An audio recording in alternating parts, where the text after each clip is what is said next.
Assalamualaikum warahmatullahi wabarakatuh. Kami dari kelompok 7 akan mempresentasikan tentang reaksi Cannizzaro. Pertama-tama kami akan sedikit mengulas tentang biografi Cannizzaro. Biografi Stanislao Cannizzaro lahir pada tanggal 13 Juli 1826 di Palermo, Italia. Pada tahun 1841, ia masuk universitas dengan tujuan profesinya sebagai pembuat obat, namun ia segera beralih ke studi kimia.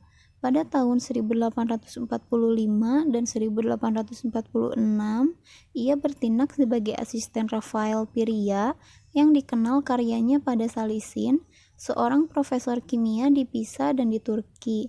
Ia bekerja di laboratorium Michel Eugene Chevreul dan pertemuannya dengan F.S. Close menghasilkan donasi pertamanya dalam penelitian kimia pada 1851,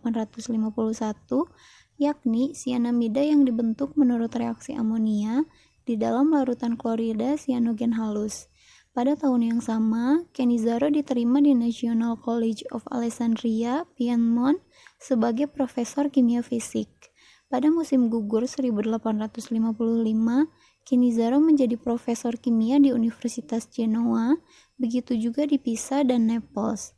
Cannizzaro meninggal pada tanggal 10 Mei 1910. Penghargaan yang diraih oleh Cannizzaro. Ia menjabat sebagai perwira artiler di Messina dan juga dipilih sebagai wakil Francavilla di Parlemen Sisilia pada tahun 1848. Diterima di National College of Alessandria Piedmont sebagai profesor kimia fisik.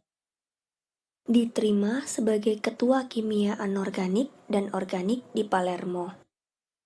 Berperan dalam konferensi kimia internasional pertama di Karlsruhe, Jerman Selatan pada September 1860.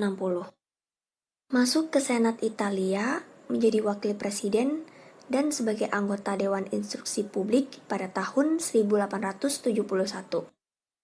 Atas prestasinya yang berjudul Fundamental of Importance to Atomic Theory, ia dianugerahi Copley Medal oleh Royal Society pada tahun 1891. Mekanisme reaksi Cannizzaro. Pertama, C-karbonil yang bersifat parsial positif akan diserang oleh basa kuat sehingga menyebabkan satu ikatan rangka pada C-karbonil terputus. Setelah gugus OH menempel pada C-karbonil, kemudian atom H pada OH pun keluar sehingga membentuk senyawa intermediate.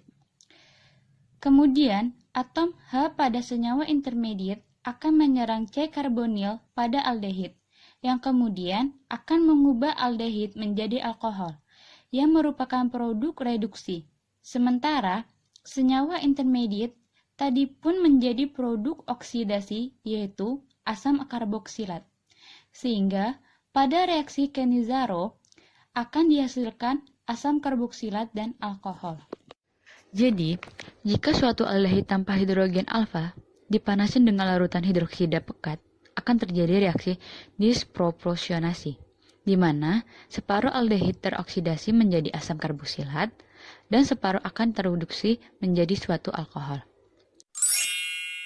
Adapun contoh penggunaannya, reaksi Cannizzaro benzaldehida menggunakan basa kuat KOH menghasilkan ion asam benzoat dan benzil alkohol.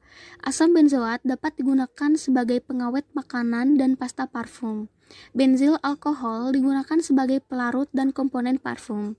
Hasil reaksi Cannizzaro P-anisaldehida merupakan senyawa yang mempunyai banyak manfaat, seperti antifungi, antimikroba, dan bahan untuk sintesis senyawa organik.